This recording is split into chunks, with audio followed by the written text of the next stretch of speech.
നമുക്കെല്ലാറ്റിനും ഭയമാണ്. ഈ ഭയം കാരണം നമുക്ക് മനസ്സമാധാനമില്ല. ഈ ഭയം കാരണം നമുക്ക് സ്ട്രെസ്സാണ്. ഈ ഭയം കാരണം ഒരു നല്ല ജീവിതം നമുക്ക് സാധ്യമല്ല. ഈ ഭയം കാരണം നമുക്ക് ഒരു നല്ല കാര്യം ചെയ്യാൻ കഴിയുന്നില്ല.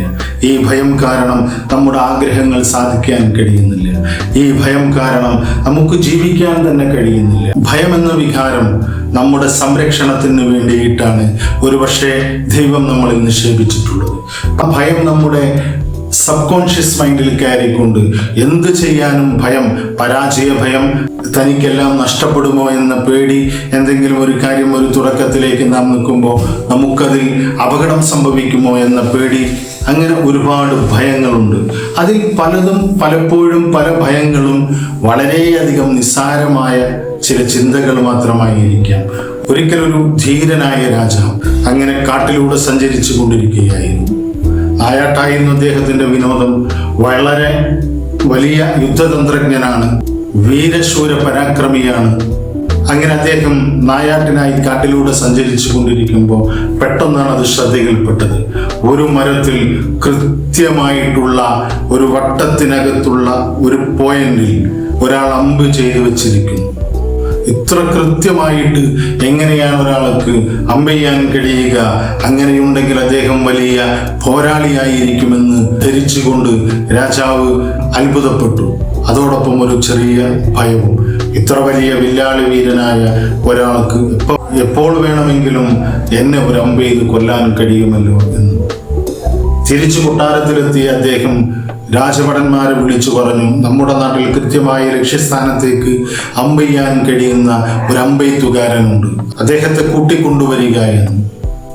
അങ്ങനെ പടയാളികൾ എല്ലായിടത്തും തിരഞ്ഞു. പക്ഷെ എവിടെയും അത്തരത്തിലുള്ള ഒരാളെ കാണാൻ കഴിഞ്ഞില്ല. രാജാവിന് കൂടുതൽ ഭയമായി.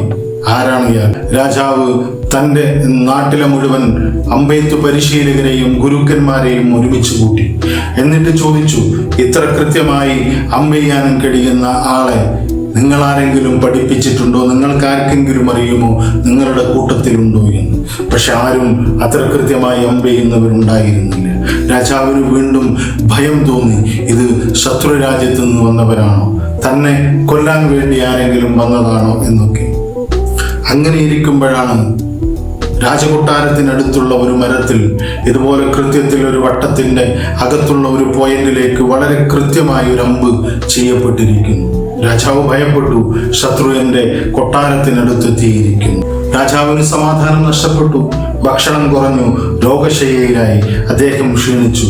അദ്ദേഹം വീണ്ടും ഉത്തരവ് പുറപ്പെടുവിച്ചു. ആ വില്ലാളി വീരനെ പിടിക്കുന്നവർക്ക്, പിടിച്ചെന്റെ മുന്നിലെത്തിക്കുന്നവർക്ക് 100 സ്വർണ്ണ നാണയങ്ങൾ സമ്മാനം ഞാൻ നൽകുമെന്ന്. അങ്ങനെ സമ്മാനം കൊതിച്ചവരും ചുറ്റുപാടുമോടി. അത്തരത്തിലുള്ള ഒരാളെ കണ്ടെത്താൻ അവർക്ക് കഴിഞ്ഞില്ല. രാജാവിന് ആദി കൂടിക്കൂടി കൊണ്ടുവന്നു. അദ്ദേഹത്തിനാകെ മരണഭയമായി. ക്ഷീണിതനായി. രോഗം മൂർജിച്ചു തുടങ്ങി. അങ്ങനെ ഇരിക്കുമ്പോൾ വില്ലാളി വീരനായ ആ അമ്പെയ്ത്തുകാരനെ രാജസദസ്സിൽ ഹാജരാക്കപ്പെട്ടു. രാജാവ് സ്തംഭിച്ചുപോയി. വെറും 4.5 വയസ്സുള്ള ഒരു കുട്ടിയായിരുന്നു അത്. രാജാവ് ചോദിച്ചു, താനാണോ ആ അമ്പെയ്തത് എന്ന്? കുട്ടി പറഞ്ഞു, അതെ എന്ന്. എങ്ങനെയാണ് താൻ ഇത്ര കൃത്യത്തിൽ അമ്പെയ്തത് എന്ന് ചോദിച്ചപ്പോൾ കുട്ടി പറഞ്ഞു, ഞാൻ മരത്തിൽ കയറും, ഒരു വട്ടം വരയ്ക്കും, എന്നിട്ട് ഒരു പോയിന്റ് ഇടും, അതിലൊരു അമ്പ് കുത്തിവെക്കുമെന്ന്. രാജാവ് നിശബ്ദനായിക്കൊണ്ട് പുഞ്ചിരിച്ചു. ഇങ്ങനെയാണ് പല ഭയങ്ങളും. ഭയത്തെ നാം തിരിച്ചറിയുക, ഭയത്തെ നാം അക്സെപ്റ്റ് ചെയ്യുക, ഭയത്തെ നാം സമീപിക്കാൻ ശ്രമിക്കുക. നമുക്കറിയാം, ചില ആളുകൾക്ക് ഇത്ര ശക്തിയുള്ള നമുക്ക് ചില ആളുകൾക്ക് പാറ്റയെ പേടിയുണ്ടാകും. അത്തരം പേടി മാറ്റാൻ സൈക്കോളജിയിൽ ഉപയോഗിക്കുന്ന ചില ട്രിക്കുകളുണ്ട്. അതിലൊന്നാണ് ചിലപ്പോൾ ഒരു പാറ്റയുടെ രൂപം, അല്ല എങ്കിൽ ചിത്രം, അതിൽ തൊട്ടു നോക്കി അതിൻ്റെ കണ്ണും അതിൻ്റെ കൊമ്പുകളും അതിൻ്റെ തലയും അതിൻ്റെ ചെവിയും അതിൻ്റെ കാലും കൈയുമൊക്കെ തൊടിയിപ്പിച്ച് അങ്ങനെ അതിനെ പരിചയപ്പെടുത്തി അവസാനം ഒരു യഥാർത്ഥ പാറ്റയെ തൊടിയിപ്പിച്ച് അങ്ങനെ ആ പേടിയെ നമ്മൾ നേരിടണം. ആ പേടിയെ നമ്മൾ നേരിട്ട് അനുഭവിക്കണം. അങ്ങനെ മാത്രമേ നമുക്ക് അത്തരം ഭയങ്ങളെ ഇല്ലായ്മ ചെയ്യാൻ കഴിയും. അതുകൊണ്ട് ഭയപ്പെട്ടുകൊണ്ട് എന്തെങ്കിലും ചെയ്യാതിരിക്കുന്നു എങ്കിൽ നിങ്ങൾ അത് ചെയ്യുക. അത് ചെയ്തിട്ട് ഭയത്തെ നിങ്ങൾ കീഴ്പ്പെടുത്തുക, ഭയത്തെ തിരിച്ചറിയുക. ഭയം എന്നത് പാറ്റയെ പേടിക്കുന്നത് പോലെ തന്നെ ഇത്ര ശക്തനും ഇത്ര ബുദ്ധിമാനുമൊക്കെയായ ഈ മനുഷ്യൻ കേവലം ഒരു പാറ്റയെ ഭയപ്പെടുന്നുവെങ്കിൽ ആ പാറ്റയെ കുറിച്ചുള്ള തെറ്റായ ധാരണയാണ് എന്ന് നമ്മൾ മനസ്സിലാക്കി ഭയത്തെക്കുറിച്ചുള്ള തെറ്റായ ധാരണ മാറ്റി ചെയ്യാനുള്ളത് ചെയ്തുകൊണ്ട് ഭയത്തെ നമ്മൾ അഭിമുഖീകരിക്കുക. അങ്ങനെ മാത്രമേ നമുക്ക് ഭയത്തെ ഇല്ലായ്മ ചെയ്യാൻ കഴിയുകയുള്ളൂ.